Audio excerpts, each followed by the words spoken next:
مینوں یاد آ رہا ہے ایک حدیث یاد آ رہی، کسی نے پوچھا یا رسول اللہ دین کیا ہے؟ ہن مولوی کو پوچھ کے دیکھو دین کی ہے، گھنٹہ تو گیا ہی نہیں، دین دے بارے سمجھان دی کوشش کرے گا دین کی ہے۔ کملی والے نے پوچھا کہ حضور دسو دین کی ہے، تو حضور نے 2 لفظاں میں جواب دیتا، 2 لفظاں جواب دیتا۔ آپ نے فرمایا الدین نصح، اے سوال کرنے والے دین کیا ہے؟ سن، دین خیر خواہی ہے۔ گل مکی، فرمایا دین خیر خواہی ہے۔ ایک بندہ اگر نمازاں پڑھتا ہے، روزے رکھتا ہے، عبادتاں کرتا ہے،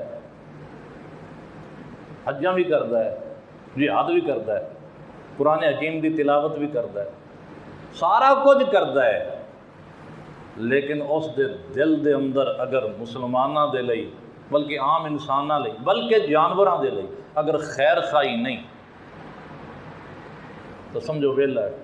کیونکہ دین دی جو حقیقت ہے یا جو دین دی روح ہے وہ ہے نصیحت، یعنی خیر خواہی۔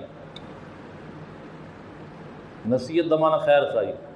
اج کل تو خیر خواہی لوگوں کو چنگی نہیں لگتی، نصیحت کریے تو کہندے نے میاں نصیحت آدھے کول رکھ، میں اگے ہی سمجھا ہوا، لیکن حضور فرماندے ہیں دین تے ہے ہی نصیحت، الدین نصح، دین خیر خواہی۔